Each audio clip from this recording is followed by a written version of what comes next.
கேரளாவில் மக்களவைத் தேர்தல் நெருங்கி வரக்கூடிய நிலையில் அங்கு களத்திலிருந்து நம்முடைய செய்தியாளர் ரகுவரன் இணைந்திருக்கிறார். அவரோடு பேசலாம். ரகுவரன், இப்போ கேரளாவை பொறுத்த வரைக்கும் ஒரு வித்தியாசமான ஒரு சூழல் ஏற்பட்டிருக்கு.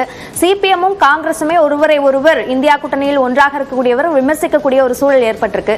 எப்படி இருக்கு அங்க அரசியல் களம்?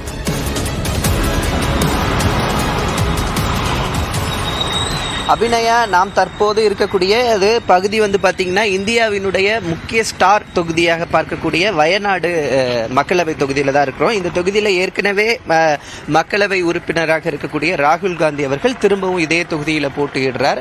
அது மட்டும் இல்லாமல் சிபிஎம் சார்பாகவும் பாஜக சார்பாகவும் வலுவான கேண்டிடேட்ஸ் இந்த தடவை நிறுத்தி இருக்கிறதா சொல்லப்படுது. ஏன் அப்படின்னு பார்த்தீங்கன்னா பிஜேபி சார்பாக நிற்கக்கூடியவர் இந்த மாநிலத்தினுடைய பிஜேபி தலைவர் தான் இந்த தொகுதியில் இந்த தடவை நிற்கிறாரு.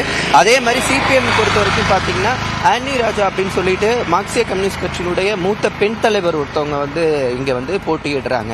அது மட்டும் இல்லாம இந்த தொகுதியில மட்டும் பாத்தீங்கன்னா போன தடவை 4.5 லட்சம் ஓட்டுகள் வித்தியாசத்தில் வெற்றி பெற்ற ராகுல் காந்திக்கு இந்த தடவை கடுமையான போட்டிகள் ஏற்படுவதற்கான வாய்ப்புகள் இருக்கிறதா பார்க்கப்படுகிறது. அது மட்டும் குறிப்பா பாத்தீங்கன்னா இந்த தொகுதியில மட்டும் பாத்தீங்கன்னா 10% மேற்பட்ட மலைவாழ் மக்கள் இருக்கிறாங்க. அதனால இந்த தடவை ராகுல் காந்திக்கு ஒரு கடுமையான போட்டி இருக்கும் அப்படின்ட்டு சொல்லப்படுது. இன்னைக்கு இந்த பிரச்சாரங்கள், நாளைக்கு ராகுல் காந்தி இங்க வர இருக்கிறாரு.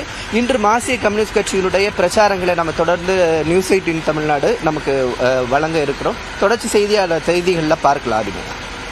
நன்றி ரகுவன். அங்க இருக்கக்கூடிய கள சூழல் என்ன என்பது குறித்து இந்தியா கூட்டணியில் ஒரே மேடையில் இருக்கக்கூடிய டி ராஜாவினுடைய மனைவியும் கூட ஆனி ராஜா. அதனால் ஒரு கடுமையான ஒரு போட்டி, வித்தியாசமான போட்டி அங்கு நிலவுவதாக பார்க்கப்படுகிறது. விரிவான விவரங்களுக்கு நன்றி.